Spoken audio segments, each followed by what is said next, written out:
What are materials? Materials for language learning encompass a wide range of resources such as textbooks, videos, graded readers, flashcards, games, websites, and mobile applications.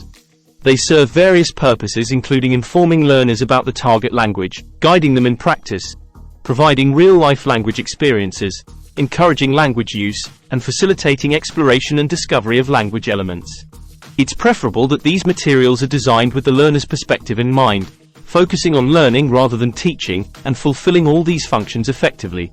What is materials development?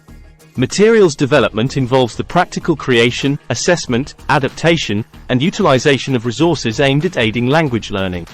It is also an academic discipline focused on exploring the principles and methodologies underlying the design, writing, implementation, evaluation, and analysis of these materials. Why is materials development important? Materials development is essential in language education. Despite calls for teaching without materials, classrooms rely heavily on resources. However, standard coursebooks often don't meet learners' diverse needs. Therefore, teachers constantly adapt and supplement materials. This role is crucial due to the disconnect between global coursebooks and specific learning contexts. Thus, integrating materials development into teacher training is vital for effective teaching practices. The principles in materials development.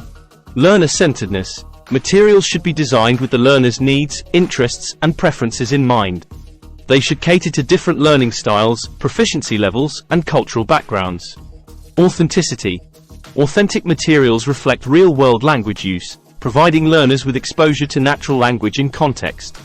This includes authentic texts, videos, audio recordings, and tasks that mirror real-life communication situations. Communicative approach. Materials should promote meaningful communication and interaction among learners. Tasks and activities should focus on developing communicative competence, including speaking, listening, reading, and writing skills. Flexibility.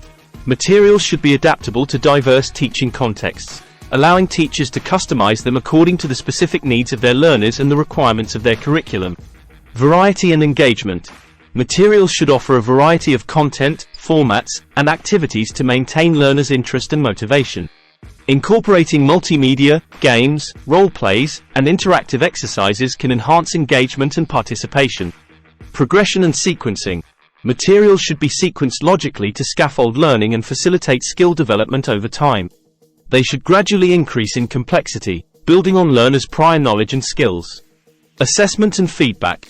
Materials should include opportunities for ongoing assessment and feedback to monitor learners' progress and provide guidance for improvement.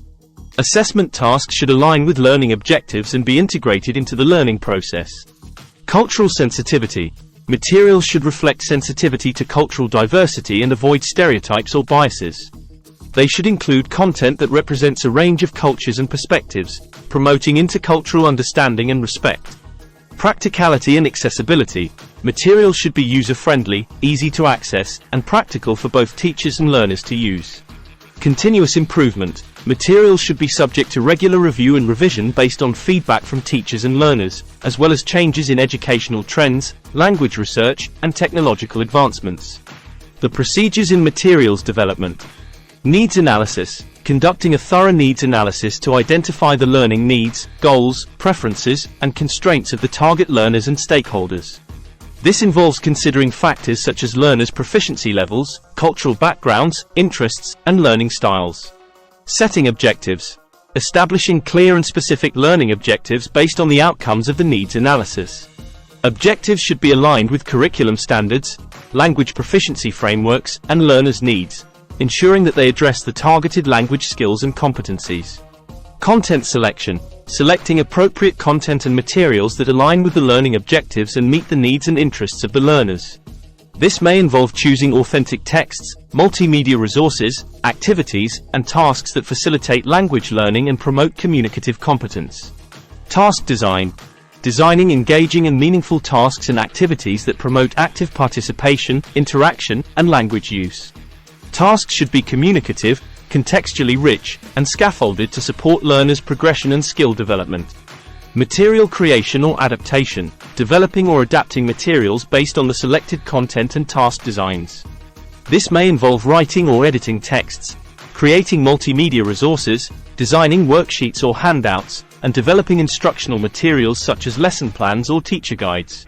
Review and evaluation, conducting thorough review and evaluation of the developed materials to ensure quality, accuracy, and effectiveness.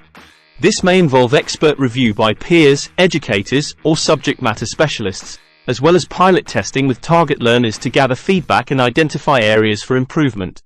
Revision and refinement, incorporating feedback and insights gathered from the review and evaluation process to revise and refine the materials as needed. This may involve making adjustments to content, tasks, instructions, layout, or format to enhance clarity, usability, and relevance.